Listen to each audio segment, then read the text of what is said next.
London जैसा बड़ा शहर और वक्त सिर्फ एक दिन का, ये सोचकर ही लगता है कि ये तो नामुमकिन है ना? लेकिन क्या हो अगर एक ऐसा जबरदस्त मंसूबा मिल जाए जो शहर के बेहतरीन मकामात को एक लड़ी में पिरो दे। तो चलिए इस जायजे में बिल्कुल यही करने की कोशिश करते हैं। लंदन में एक बेहतरीन दिन गुजारने का एक मुकम्मल खाका तैयार करते हैं। लंदन जाने का मंसूबा, अरे वाह, ये ख्याल ही अपने आप में कितना दिलचस्प है। आखिर ये एक ऐसा शहर है जहां तारीख, सकाफत और जदीदियत का एक हुसीन इम्तिजाज मिलता है। और सच पूछें तो हर मुसाफिर की ख्वाहिश होती है कि वो एक बार लंदन जरूर जाए। लेकिन हाँ, एक मसला जरूर है। यहाँ देखने को इतना कुछ है कि अक्सर समझ नहीं आता कि आखिर शुरू कहाँ से किया जाए। और जब वक्त कम हो तो ये फैसला करना कि क्या देखें और क्या छोड़ दें वाकई बहुत मुश्किल हो जाता है। एक उलझन सी पैदा हो जाती है। तो चलिए इसी उलझन को दूर करते हैं, मिलकर एक ऐसा जबरदस्त मंसूबा बनाते हैं जो ना सिर्फ कारआमद हो बल्कि लंदन के सबसे शानदार तजुर्बात को एक ही दिन में मुमकिन बना दे। तो इस सफ़र का आगाज़ करते हैं शाही लंदन के बिल्कुल मरकज़ से।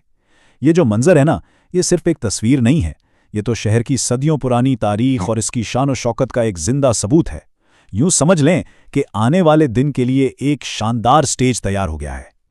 तो आइए शुरू किया जाए। सफर का पहला पड़ाव है बिग बेन, और मकसद सिर्फ उसे देखना नहीं बल्कि उसकी वो बेहतरीन तस्वीर लेने की जगह भी तलाश करनी है जो हमेशा याद रहे।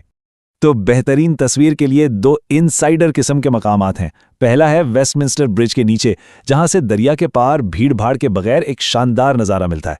दूसरा है ग्रेट जॉर्ज स्ट्रीट पर, जहां मशहूर जमाना सुर्ख टेलीफोन बूथ के साथ बिग बेन की वो क्लासिक तस्वीर बनती है जो सबको चाहिए होती है। और हाँ, एक जरूरी मशवरा, भीड़ से बचने के लिए हफ्ते के किसी भी दिन सुबह सवेरे पहुंचना सबसे बेहतरीन हिकमत अमली है। अच्छा, यहाँ एक आम गलत फहमी को भी दूर कर लेते हैं। अक्सर लोग समझते हैं कि बिग बेन पूरे टावर का नाम है, लेकिन दर हकीकत ये टावर के अंदर लगी इस बहुत बड़ी घंटी का नाम है। टावर का अपना नाम तो 2012 में मलका एलिजाबेथ दोम के एजाज में एलिजाबेथ टावर रखा गया था। और ये बेन नाम कहाँ से आया? कहते हैं कि ये इसकी तामीर के इंचार्ज सर बेंजामिन हॉल के नाम पर है ना दिलचस्प बात। और इस टावर की तारीख भी कोई कम शानदार नहीं। सोचे जरा, 1859 में इसकी घंटी पहली बार बजी, फिर दूसरी जंग अजीम की शदीद बमबारी भी झेल गया और महफूज रहा। और अभी हाल ही में 2022 में 80 मिलियन पाउंड की बहाली के बाद जब ये दोबारा सामने आया तो इसकी शान ही कुछ और थी। यह वाकई साबित कदमी की एक जिंदा अलामत है। बिग बेन से बस चंद कदमों के फासले पर एक और शाही निशान हमारा मुंतजिर है। तो अब हम रुख करते हैं बकिंघम पैलेस की तरफ, जो बरतानवी बादशाहत की सरकारी रिहाइशगाह है। अच्छा, जो लोग चेंजिंग दी गार्ड की मशहूर तकरीब देखने में दिलचस्पी रखते हैं, उनके लिए ये मालूमात बहुत अहम है। ये आमतौर पर मखसूस दिनों में सुबह 11 बजे होती है, लेकिन शेड्यूल में तब्दीली हो सकती है, इसलिए जाने से पहले एक बार तस्दीक जरूर कर लें। यकीन माने, ये शान और शौकत, नज़्म ज़ब्त और मौसीकी का एक ऐसा नज़ारा है जो याद रह जाता है। लेकिन एक मिनट, क्या यह हमेशा से एक शाही महल था? इसकी तारीख शायद इतनी सीधी नहीं है जितनी नजर आती है। सच तो यह है कि यह कहानी इससे कई ज्यादा दिलचस्प और कई तहों पर मुश्तमिल है। हकीकत तो यह है कि 1710 में यह सिर्फ बकिंघम हाउस के नाम से जाना जाता था, यानी एक निजी रिहाइशगाह। इस वक्त इसकी शानो शौकत आज के इस आलीशान महल से बहुत बहुत मुख्तलिफ थी। इसकी किस्मत में असल तब्दीली इस वक्त आई जब मेमार जान नेश ने इसका डिज़ाइन संभाला। उन्होंने इसका मशहूर ईस्ट फ्रंट शामिल किया, और बस इसी एक तब्दीली ने एक निजी घर को शाही खानदान की आलमी अलामत में बदल दिया।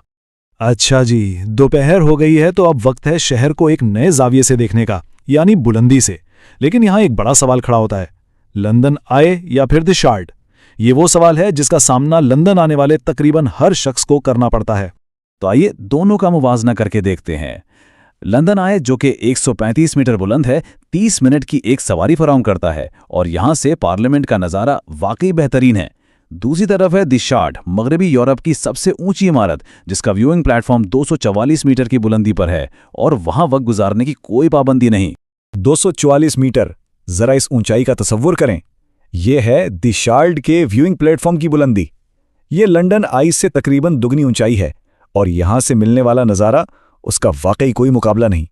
और कीमत का क्या मामला है? हैरत की बात यह है कि दोनों की कीमतें तकरीबन एक जैसी हैं। द शार्ट की टिकट है 27.20 पाउंड की, और लंदन आई की है 27 पाउंड की। यानी ऊंचाई और तजर्बे में इतना बड़ा फर्क होने के बावजूद कीमत में कोई खास फर्क नहीं है। तो हतमी फैसला क्या होना चाहिए? जराए के मुताबिक द शार्ड एक बेहतर इंतखाब है। क्यों? क्योंकि ये ऊंचा है, यहाँ ज़्यादा वक्त गुजारा जा सकता है और उमूमन भीड़ भी कम होती है। तो लंदन के बेहतरीन नज़ारे के लिए ये एक वाज़े फाते नज़र आता है। तो अब जबकि दिन का पूरा खाका तैयार हो चुका है, आइए कुछ अमली मशवरों पर भी बात कर लें ताकि यह सफ़र ज़्यादा से ज़्यादा आसान और शानदार गुजरे। कुछ अहम बातें हैं जिन्हें याद रखना ज़रूरी है। पहली बात, टिकट हमेशा ऑनलाइन और पहले से बुक करवाएं। इससे वक्त और पैसा दोनों की बचत होती है। दूसरी, शहर में सफ़र के लिए विजिटर ऑयस्टर कार्ड का इस्तेमाल अक्सर सस्ता और आसान रहता है क्योंकि इससे हर सफ़र पर रियायत मिलती है।